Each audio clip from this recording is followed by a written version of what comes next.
آج ہم نے سچی بات ہے ہم نے دعاؤں کا مانگنا چھوڑ دیا۔ کچھ لوگوں نے یہ کہا کہ فرضوں کے بعد اجتماعی دعا اللہ کے رسول سے ثابت نہیں، میں مانتا ہوں، لیکن دنیا کے کسی عالم نے یہ نہیں کہا کہ اللہ کے رسول سے دعا کرنی ہی ثابت نہیں۔ ہم نے دعا مانگنی چھوڑ دی، اللہ سے مانگنا چھوڑ دیا۔ آپ مجھے بتائیے دنیا میں آنے والا ہر بچہ، چاہے وہ بلوچی ہو، وہ پنجابی ہو، وہ سندھی ہو، وہ مہاجر ہو، وہ پٹھان ہو یا انگریز کا بچہ ہو، دنیا میں جب آتا ہے بول نہیں سکتا، بولنے کے قابل بھی نہیں ہوتا، وہ جب کسی چیز کی ضرورت محسوس کرتا ہے، مجھے بتائیے کیسے مانگتا ہے؟ بول تو سکتا نہیں۔ اس کو بھوک لگی ہے کیسے مانگے گا؟ اس کو پیاس لگی ہے کیسے مانگے گا؟ اس کو دودھ چاہیے کیسے مانگے گا؟ اس کے کپڑے پیشاب سے گیلے ہو چکے ہیں، وہ کپڑے تبدیل کروانا چاہتا ہے، کیسے مانگے گا؟ جہجہ والوں مجھے بتلاؤ اس کے مانگنے کا کیا طریقہ ہوگا؟ کیسے مانگے گا؟ روئے گا۔ انگریز کا بچہ بھی روئے گا، سندھی بھی روئے گا، مہاجر بچہ بھی روئے گا، پنجابی بلوچی پٹھان بچہ بھی روئے گا۔ یہ بچوں کی بین الاقوامی زبان ہے، اسے آپ تبدیل نہیں کر سکتے، اور دنیا کا ہر ماں باپ بچوں کی اس آواز کو، اس زبان کو سمجھتا ہے۔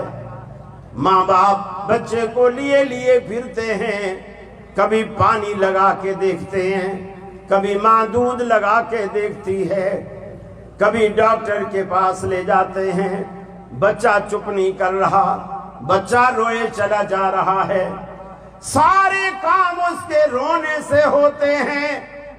اللہ کہتا ہے میرے بندے، جب تو چھوٹا تھا تیرے منہ میں زبان تھی لیکن تو بول نہیں سکتا تھا، الفاظ کی ادائیگی کا طریقہ تیرے پاس نہیں تھا۔ میرے بندے، جب بھی تمہیں تیری ہر ضرورت محض تیرے رونے سے پوری کرتا تھا، آج تو نے اتنا بڑا ہو گیا، اتنا بڑا ہو گیا، آج تو نے میرے آگے رونا چھوڑ دیا، میری رحمت نے تمہیں چھوڑ دیا۔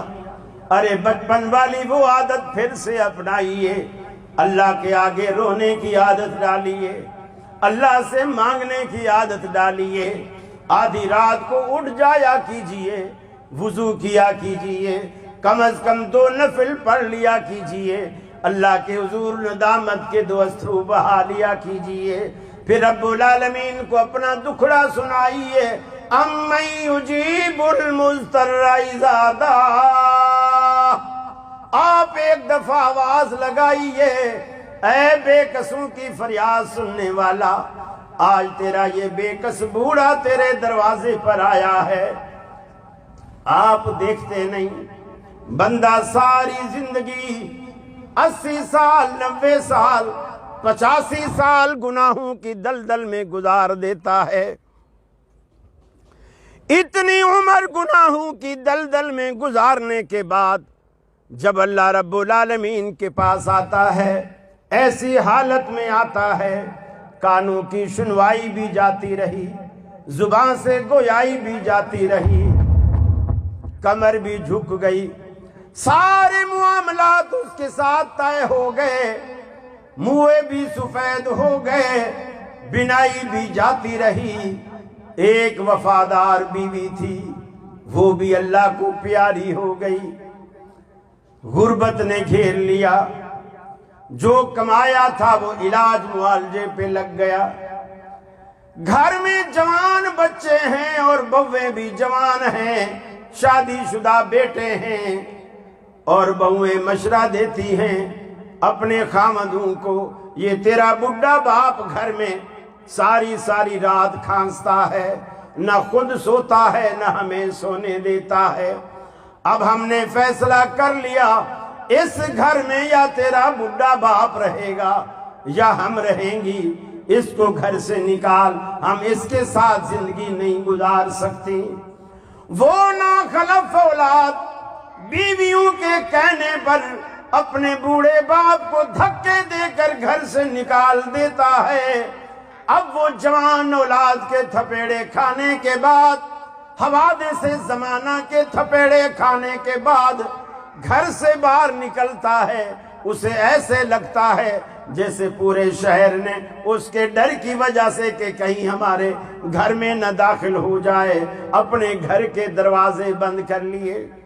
ایک مسجد کا دروازہ کھلا دیکھتا ہے، مسجد کے دروازے میں قدم رکھتا ہے۔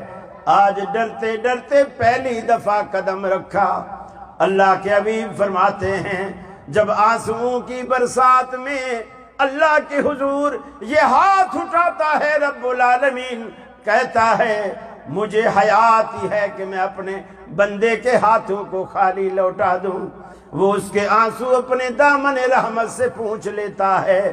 اس رب کا دروازہ مت چھوڑیے، اس کے دروازے کو اپنائے رکھیے، ہر جائی مت بنیے، یک جائی بن جائیے۔ اللہ رب العالمین کو یک جائی پسند ہے۔ ان اللہ وتر یحب الوتر، اللہ خود بھی ایک ہے اور ایسے ہی ایک کو